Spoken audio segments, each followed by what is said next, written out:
ਹੁਣ ਅਸੀਂ ਆਪਣਾ ਐਗਜ਼ਾਮਪਲ ਨੰਬਰ 1 ਸ਼ੁਰੂ ਕਰਨ ਲੱਗੇ ਹਾਂ। ਉਹਦੇ ਵਿੱਚ ਪਹਿਲੇ ਆਪਾਂ ਸਟੇਟਮੈਂਟ ਪੜਾਂਗੇ। ਸਟੇਟਮੈਂਟ ਕੀ ਹੈਗੀ ਹੈ ਕਿ a particle is moving along a coordinate line such that its position at any time t is given by x equal to t raise to power 3 minus 18t plus 11।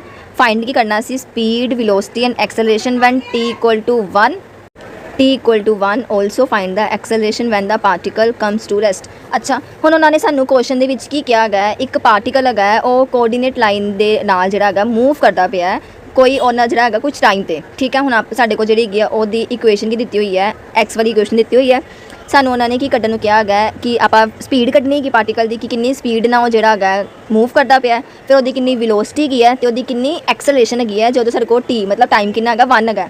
अच्छा एक होर चीज़ कही उन्होंने कि वह भी कड्डो ऑल्सो फाइंड द एक्सलेशन। जो particle जोड़ा है रेस्ट चल जाएगा उदों उसकी एक्सलेशन की होएगी असी वो भी फाइंड करना है। सो स्टार्टिंग में सानू की दिता इक्वेशन दी है, इक्वेशन चुकी असी सब तो पहले असी की कड्डी वेलोसिटी कड्डी। मैं तुहानूं दस्सिया सीगा एक्स का डेरीवेटिव कर देंगे असी with respect to T, rate of change is equal to velocity होंदा है ना। असी की किया इक्वेशन का with respect to D T की किया डेरीवेटिव किया। टी क्यूब का डेरीवेटिव की हो जाएगा, पावर अगे आ जाती है तो एक पावर की हो जाती घट हो जाती है। कहने का मतलब है साढ़े को यदा जनरल फॉर्मूला आता है एक्स की power n is equal to n अगे आ जाएगा एक्स n माइनस 1। सो 3 अगे आ जाएगा टी एक पावर घट जाएगी मतलब टी स्क्वायर माइनस 18 जो असी टी का डेरीवेटिव किया कि आ जाएगा 1 मतलब 18 इंटू 1 क्या आ गया 18। 11 की कॉन्सटेंट है वो टर्म क्या आ जाएगी 0। साढ़े को आ जाएगा v आ जाएगा। अच्छा v का दोबारा असी डेरीवेटिव कर देंगे विद रिस्पैक्ट टू टी, साढ़े को आ जाएगी एक्सलेशन आ जाएगी जिन्होंने उन्होंने छोटे एफ ने डिनोट किया है। सो फिर सेम आ जाएगा 3 कॉन्सटेंट है टी स्क्वायर का डेरीवेटिव की हो जाएगा, पावर एक अगे आ जाएगी तो एक पावर की हो जाएगी घट जाएगी। टी स्क्वायर का डेरीवेटिव हो गया 2t तो टी की पावर 1, 2 3 जा 6, 18 कॉन्सटेंट है क्या आ जाएगा 0। एफ आ गया साढ़े को कि 6t। सो अगे की साढ़े को की क्या सी उन्होंने टी जो 1 होएगा असी की किया अपनी वेलोसिटी वाली जगह के उत्ते वैल्यू पुट की टी दी 1। जो असी वैल्यू पुट की साढ़े को आ जाएगा -15 यूनिट। स्पीड कड्ढन वास्ते असी की किया मोड ले लिया, -15 का मोड की हो जाएगा 15। मोड की करता है नैगेटिव वैल्यू में जोड़ा पॉजिटिव बना दिंदा है तो पॉजिटिव तो पॉजिटिव रही है। सो उस तो बाद एफ की वैल्यू कड्ढनी असी, एफ की वैल्यू की करनी है जो आप डेरीवेटिव किया कि आया 6t आया सी, ये टी की वैल्यू 1 पुट कर दो, एक्सलेशन की आ जाएगी साढ़े को मतलब एफ की आ जाएगा साढ़े को 6 यूनिट। सो अगे की नैक्सट की पूछा सीगा कि जो पार्टिकल जोड़ा है रेस्ट तो होएगा उसकी एक्सलेशन की होएगी। सो सब तो पहले असी की किया जी वेलोसिटी की इक्वेशन बनी सी वो वी नू की पुट किया 0 पुट किया। इतों की असी की वैल्यू कड्ढनी है टी की वैल्यू कड्ढनी है 18 उधर जाके प्लस 2 हो जाएगा, 3 नीचे जाके डिवाइड हो जाएगा। सो 18 की 3 ना की हो जाएगी कटी साढ़े को आ जाएगा 6 आ जाएगा। एस स्टेप ध्यान ना देख लो कि करना है। साढ़े को इक्वेशन है 3t square minus 18 is equal to 0। 3t square इधर ही रहेगा साढ़े को उधर की चल जाएगा 18 चल जाएगा। टी स्क्वायर की वैल्यू आ जाएगी 18 डिवाइडेड बाय 3। टी स्क्वायर की वैल्यू साढ़े को कितनी आ गई 6 आ गई। ठीक है, सो अगे की गया इतों टी साढ़े को आई सी टी स्क्वायर की वैल्यू की आई सी 6 आई सी, टी की वैल्यू आ जाएगी √6। कहने का मतलब है जो स्क्वायर उधर जाएगा तो बन जाएगा रूट बन जाएगा। ओके, सो नैक्सट इतों साढ़े को एफ की वैल्यू आ जाएगी जो टी की वैल्यू असी कड्ढी है उन्होंने जी असी उत्ते वाली इक्वेशन के पुट कर देना जो एफ का डेरीवेटिव कड्ढिया सीगा इस टी की वैल्यू पुट कर दोगे तो आ जाएगी एक्सलेशन आ जाएगी। बच्चों हुण असी जिहड़ा है सम नंबर 2 पढ़न लगे हाँ जिहदे की है साढ़े को एक पार्टिकल है वो एक्स एक्सिस के अलोंग मूव करता पाया वो साढ़े को एक इक्वेशन दी हुई है। ठीक है, डिस्टेंस जोड़ा है मीटर के रखना है तो टाइम जोड़ा है सैकेंड के पार्टिकल जोड़ा है ओरीजन तो मतलब ओरीजन तो राइट वाल मूव किया उन्हें किन्ने मीटर डिस्टेंस कवर किया 16 मीटर। ठीक है, किन्ने टाइम के टाइम 1 सैकेंड के फस्ट की दिता होया आप पोजीशन कड्ढनी है जो कि हो जाएगा वी की हो जाएगा 0 के कोल हो जाएगा। सैकेंड एक्सलेशन कड्ढनी है जो टाइम की दिता है 2 सैकेंड।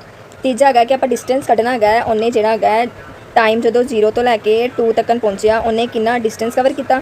दैन सेव डिस्टेंस तो बाद असी डिस्प्लेसमेंट कड्ढनी है उन्हें टाइम जो है 0 तो लैके जो 2 सैकेंड की कवर किया। सो पहले आप करना है वेलोसिटी कड्ढनी की है, एक्स की इक्वेशन दी हुई है सानू इदा की करांगे असी डेरीवेटिव जो किया साढ़े को वेलोसिटी की बन गई इक्वेशन बन गई 3t square minus 18t plus 24। Then एदा दोबारा डेरीवेटिव करांगे साढ़े को निकल आएगा एफ निकल आएगा।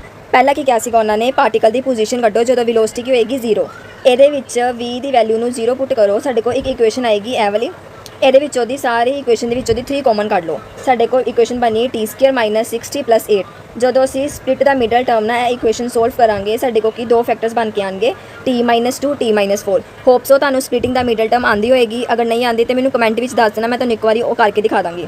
जो असी फैक्टर्स निकाले साढ़े को टी दी 2 वैल्यूज़ आई t-2 तो t-4। ठीक है, टी दी 2 वैल्यूज़ आई t इक्वल टू 2 तो t इक्वल टू 4 सैकेंड।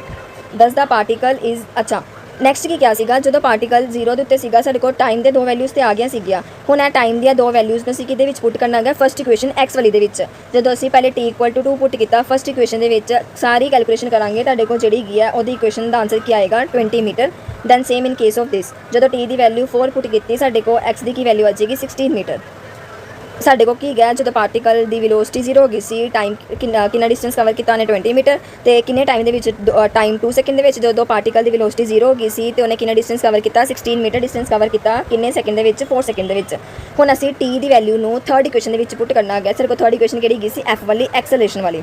ਜਦੋਂ ਅਸੀਂ ਥਰਡ ਇਕੁਏਸ਼ਨ ਦੇ ਵਿੱਚ ਅਸੀਂ ਜਦੋਂ ਆਪਣੀ ਵੈਲਿਊ ਨੂੰ ਪੁੱਟ ਕਰਾਂਗੇ t ਦੀ, ਸਾਡੇ ਕੋਲ ਸਾਰੀ ਕੈਲਕੂਲੇਸ਼ਨ ਕਰਕੇ ਆਨਸਰ ਕੀ ਆਏਗਾ -6 ਮੀਟਰ ਪਰ ਸੈਕਿੰਡ ਸਕੁਅਰ। ਸਾਡੇ ਕੋਲ ਐਕਸਲਰੇਸ਼ਨ ਨੈਗੇਟਿਵ ਹੈਗੀ ਹੈ, ਮਤਲਬ ਕਿਹੜੀ ਐਕਸਲਰੇਸ਼ਨ ਹੈਗੀ, ਰਿਟਾਰਡੇਸ਼ਨ ਐਕਸਲਰੇਸ਼ਨ ਹੈਗੀ ਹੈ ਜਦੋਂ ਟਾਈਮ ਜਿਹੜਾ ਹੈਗਾ ਸੀ 2 ਸੈਕਿੰਡ ਹੈਗਾ ਸੀ। ਫਿਰ ਥਰਡ ਦੇ ਵਿੱਚ ਕੀ ਪੁੱਛਿਆ ਸੀਗਾ ਉਹਨਾਂ ਨੇ ਕਿ ਉਹਨੇ ਕਿੰਨਾ ਡਿਸਟੈਂਸ ਕਵਰ ਕੀਤਾ ਗਿਆ, ਕਿੰਨੇ ਇੰਟਰਵਲ 0 ਤੋਂ 2 ਸੈਕਿੰਡ ਦੇ ਵਿੱਚ ਉਹਨੇ ਕਿੰਨਾ ਡਿਸਟੈਂਸ ਕਵਰ ਕੀਤਾ ਗਿਆ। ਅਸੀਂ ਕੀ ਕਰਾਂਗੇ, ਪਹਿਲੇ t ਦੀ ਵੈਲਿਊ ਨੂੰ ਫਸਟ ਇਕੁਏਸ਼ਨ ਦੇ ਵਿੱਚ ਪੁੱਟ ਕਰਾਂਗੇ। ਜਦੋਂ ਅਸੀਂ ਫਸਟ ਇਕੁਏਸ਼ਨ ਦੇ ਵਿੱਚ ਵੈਲਿਊ ਪੁੱਟ ਕੀਤੀ ਸਾਡੇ ਕੋਲ x ਕੀ ਆ ਜਾਏਗਾ 0, ਬਿਕੋਜ਼ x ਦੀ ਜਿਹੜੀ ਇਕੁਏਸ਼ਨ ਹੈਗੀ ਸੀ ਉਹਦੇ ਵਿੱਚ ਤਿੰਨੋਂ ਟਰਮਸ ਦੇ ਕੋਲ t ਦੀ ਵੈਲਿਊ ਗਈ ਸੀ, ਤੇ ਜਦੋਂ ਆਪਾਂ t ਦੀ ਵੈਲਿਊ 0 ਪੁੱਟ ਕੀਤੀ x ਵੀ ਕੀ ਆ ਗਿਆ 0 ਆ ਗਿਆ ਸਾਡੇ ਕੋਲ।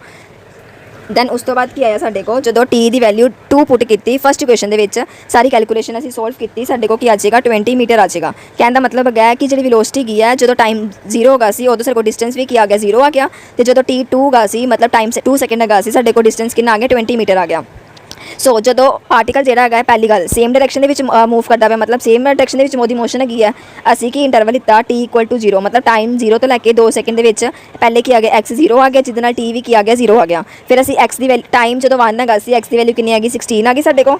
ਦੈਨ ਉਸ ਤੋਂ ਬਾਅਦ ਜੋ ਟਾਈਮ 2 ਹੈਗਾ ਸੀ x ਦੀ ਵੈਲਿਊ ਕਿੰਨੀ ਆ ਗਈ 20 ਆ ਗਈ। ਟੋਟਲ ਡਿਸਟੈਂਸ ਕੱਢਣਾ ਹੈਗਾ 0 ਤੋਂ 2 ਸੈਕਿੰਡ ਦੇ ਵਿੱਚ, ਮਤਲਬ ਅਸੀਂ ਕੀ ਲੈ ਲਾਂਗੇ ਟੋਟਲ 20 - 0 = 20। ਦੋਨਾਂ ਦਾ ਮੋਡ ਲੈ ਲਿਆ, 20 ਦਾ ਮੋਡ ਕਿੰਨਾ 20 ਹੀ ਹੁੰਦਾ, ਮਤਲਬ O ਤੋਂ ਲੈ ਕੇ Q ਤੱਕ ਡਿਸਟੈਂਸ ਕਿੰਨਾ ਆ ਗਿਆ 20 ਮੀਟਰ ਆ ਗਿਆ। ਡਿਸਪਲੇਸਮੈਂਟ ਕੀ ਹੁੰਦਾ, ਸ਼ੋਰਟੈਸਟ ਡਿਸਟੈਂਸ ਬਿਟਵੀਨ ਦੀ 2 ਪੁਆਇੰਟਸ ਜਿਹੜਾ ਪਾਰਟੀਕਲ ਨੇ ਕਵਰ ਕੀਤਾ ਹੈਗਾ। Coordinate Q - coordinate O, coordinate Q ਦਾ ਜਿਹੜਾ ਸਾਡੇ ਕੋਲ ਕਿੰਨਾ ਆਨਸਰ ਆਇਆ ਸੀਗਾ 20 ਮੀਟਰ ਆਇਆ ਸੀਗਾ, ਤੇ ਕੋਆਰਡੀਨੇਟ O ਦਾ ਕਿੰਨਾ ਆਨਸਰ ਆਇਆ ਸੀਗਾ 0। 20 - 0 ਕਰਾਂਗੇ ਸਾਡੇ ਕੋਲ ਕੀ ਆ ਜਾਏਗਾ 20 ਮੀਟਰ, ਮਤਲਬ ਉਹਦਾ ਜਿਹੜਾ ਡਿਸਟੈਂਸ ਵੀ ਕਿੰਨਾ ਆ ਗਿਆ ਸੀਗਾ 20 ਮੀਟਰ, ਤੇ ਉਹਦੀ ਡਿਸਪਲੇਸਮੈਂਟ ਵੀ ਕਿੰਨੀ ਆ ਗਈ 20 ਮੀਟਰ। ਸੋ ਇਹਦੇ ਨਾਲ ਤੁਹਾਡੇ ਐਕਸਰਸਾਈਜ਼ ਦੇ ਜਿਹੜੇ ਐਗਜ਼ਾਮਪਲ ਦੇ ਕੁਐਸਚਨਸ ਹੈਗੇ ਆ ਉਹ ਖਤਮ ਹੋ ਗਏ ਨੇ। 2 ਹੀ ਕੁਐਸਚਨ ਹੈਗੇ ਸੀ ਇਹਦੇ ਵਿੱਚ। ਅਗਲੇ ਵਿੱਚ ਅਸੀਂ ਅਗਲੇ ਨੈਕਸਟ ਪਾਰਟ ਦੇ ਵਿੱਚ ਨੈਕਸਟ ਵੀਡੀਓ ਸੈਸ਼ਨ ਦੇ ਵਿੱਚ ਅਸੀਂ ਨਾ ਇਹਦੇ ਐਕਸਰਸਾਈਜ਼ ਦੇ ਕੁਐਸਚਨਸ ਖਤਮ ਕਰਾਂਗੇ ਜਲਦ ਤੋਂ ਜਲਦ। Bye bye.